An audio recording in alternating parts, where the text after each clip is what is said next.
I awoke to the sound of thunder rumbling in the distance. I smiled to myself, relishing the quasi-rational excuse to sleep in.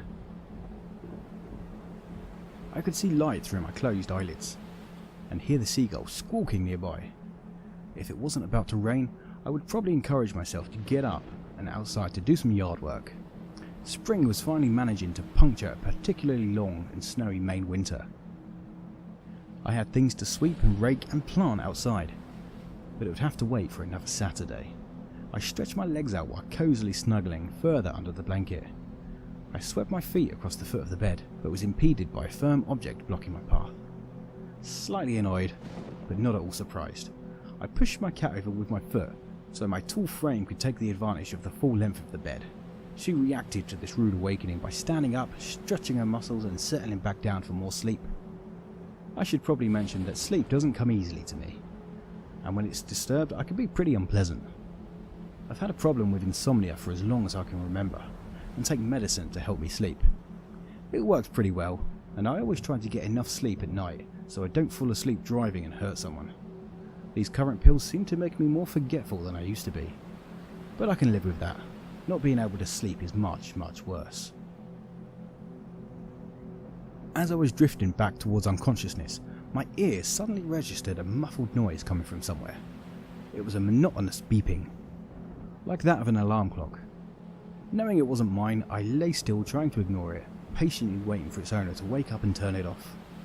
After about 10 minutes, I rolled over on my back and groaned, accepting the fact that I wasn't going back to sleep.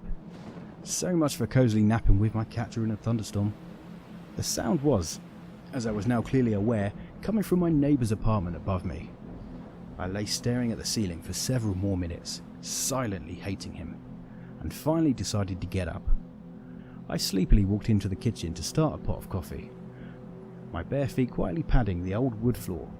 I took a shower and sat down at my kitchen table with a steaming cup of coffee, carefully sipping at it.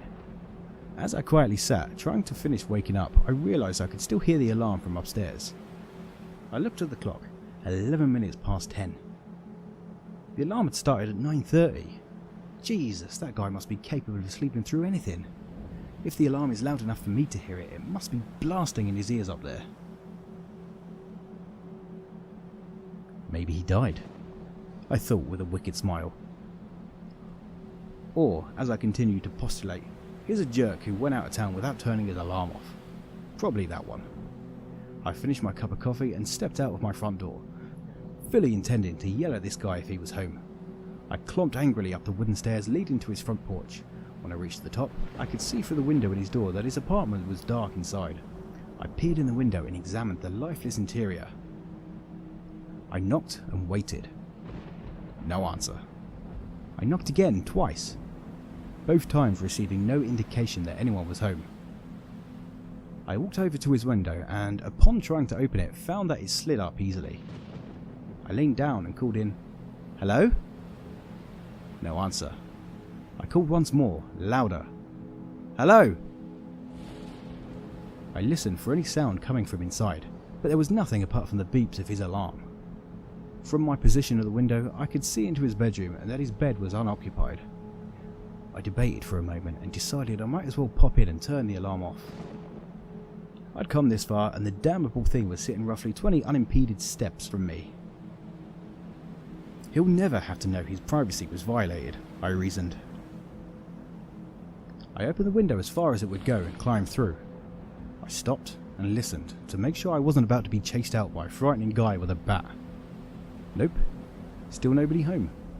I went into his bedroom where the alarm was blaring and saw clothes scattered on the floor. Dude's kinda messy, but that's not that unusual, I suppose. I walked over and turned the alarm off. Silence. My ears rang as they adjusted to the newly silent apartment, the peaceful sound of the ocean waves caressing my ears from the open window. I took a curious look at his bathroom and saw more mess. Bottles and things lying around on the counter and floor. Kinda looks like someone was looking for something or packing in a hurry. As my eyes finished scanning the room, I suddenly felt something soft touch my leg. I jumped back with a frightened shriek, only to find a cat looking up at me inquisitively. Sheesh, that thing just took 10 years of my life. Given the rushed state of the affairs in the apartment, I wondered if the guy remembered to feed the cat before leaving. I went back to the kitchen and found the cat's food bowl overflowing under a pile of food. The bag of food was sitting overturned next to the bowl. Something in the back of my mind gnawed at me, making me increasingly uncomfortable. The longer I stayed in here, the more I risked being caught in my breaking and entering foray. My curiosities and Samaritan duties now satisfied, I climbed back through the window, closing it behind me. I leaned against the balcony rail, enjoying the satisfaction of having successfully completed my stealth mission. Man, this bastard is lucky, I thought. His balcony has a nice view of the ocean over the neighbouring houses and treetops. I surveyed the dark clouds looming in the distance, now noticeably closer than before. I'd almost forgotten the encroaching storm. As if on cue to remind me, a crack of thunder echoed across the sky, interrupting the quiet. As I listened to the rumble get quieter and quieter, the same sense of unease I felt before came creeping back. Although this time I couldn't pin it on fear of being caught. It was quiet. Too quiet. I kept listening for several seconds, fully expecting to hear some kind of noise, given that I'm in the middle of a city. I should be hearing all manner of sounds right now. I strained to hear a car, a dog barking, music playing, people talking, anything. But there was none. Not even birds, which I found disturbing. Just the roar of the ocean and the thunder. How long had it been this quiet? I didn't notice it before. I'm pretty introverted and also work from home, so I can go days without talking to another human being, but when I do, it's usually the cashier at the grocery store. But this was unnerving. Right now, all I wanted to hear was someone's voice. I called out to no one in particular. Hello? Hello? My shaky voice echoed through the trees and nearby houses. There was no response. The only contact with life I'd had since waking up was with two cats. Loneliness was beginning to soak into me like cold water. And a sound like static on an old television invaded my ears as the panic rose in my throat. And that's when I heard it. Or rather, stopped hearing it. You know how sometimes when you hear a noise go on long enough, it seems to fade away into the background of your subconscious, even though it's still there? Like a loud smoke detector chirping, or locusts in a forest, or the noise of an electric fan. Only when the noise stops do you become aware of it. Maybe that's what happened. Or maybe my mind blocked it out to protect me from the dread I'm feeling. It doesn't matter now anyway. And that's when I heard it. Or rather stopped hearing it.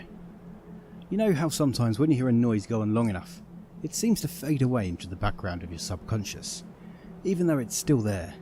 Like a loud smoke detector chirping, or locusts in a forest, or the noise of an electric fan. Only when the noise stops do you become aware of it. Maybe that's what happened, or maybe my mind blocked it out to protect me from the dread I'm feeling. It doesn't matter now anyway. I slowly began backing away from the balcony rail, my mind reeling, until I bumped into the damp vinyl lounge chair behind me. I didn't hear the sound of the chair's legs scraping against the wood as I collapsed into it. My legs finally given way beneath me.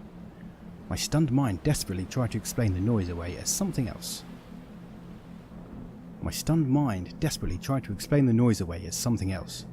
Replaying it again and again from where it still lingered in my cloudy memory, burning like ash, making my eyes water.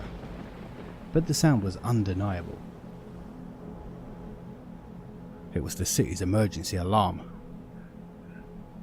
The one they used to alert you of some impending disaster. When I finally accepted that, my memory made a connection. The emergency weather bulletin that came on as I was drifting to sleep last night. Something about a major storm and massive ocean swells. As the sobering reality washed over me, the static in my ears was reaching deafening levels. But it wasn't my panic. It was the ocean.